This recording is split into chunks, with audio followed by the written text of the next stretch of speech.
Daily செய்கிற ரசம் ஒரு முறை என்னோடய ஸ்டைலில் செஞ்சு பாருங்கள். அப்புறம் சாப்பிட மாட்டீங்க, குடிப்பீங்க. அதுக்கு ஒரு பாத்திரத்தில் 2 டம்ளர் தண்ணி, 3 தக்காளி, ஒரு எலுமிச்சப்பழம் சைஸுக்கு புளியை சேர்த்து நல்லா 10 நிமிஷம் கொதிக்க வச்சு ஆற வைங்க. இப்போ மிக்ஸி ஜாரில் 1 ஸ்பூன் மிளகு, 1 ஸ்பூன் சீரகம், கூட 7-8 பல்லு பூண்டு சேர்த்துட்டு நல்லா அரைச்சிக்கோங்க. இப்போ தக்காளியோட தோல் எடுத்துட்டு தக்காளி புளியை நல்லா பிசைஞ்சுக்கோங்க. இதில் பெருங்காயத்தூள், மஞ்சத்தூள், கறிவேப்பிலை, உப்பு, கொத்தமல்லி, அரைச்ச மிளகு, சீரகம் விழுது சேர்த்து நல்லா அதுவும் பிசைஞ்சிட்டு தேவையான அளவுக்கு தண்ணி ஊற்றிக்கோங்க. அடுத்து தாளிப்புக்கு 2 ஸ்பூன் எண்ணெய், 1/2 ஸ்பூன் கடுகு, 1/4 ஸ்பூன் வெந்தயம், 1/4 ஸ்பூன் சீரகம் சேர்த்துக்கோங்க. ஒரு 6-7 பல்லு பூண்டை இடித்து சேர்த்துருக்கேன்.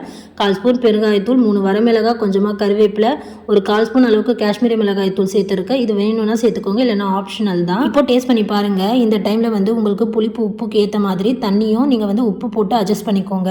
இப்போ ரசம் இந்த மாதிரி நுரைச்சி பொங்கி வர டைமில் கலந்து விட்டுட்டு இப்போ சிம்மில் ஒரு 2 நிமிஷம் அப்படியே கொதிக்க வைங்க. ஃபைனலாக பொடியாக நறுக்கிற மல்லி இலை சேர்த்துட்டு மூடி வச்சு அதுக்கப்புறம் பரிமாறினீங்கன்னா என்னோடய ஸ்டைலில் சூப்பரான ரசம் ரெடி.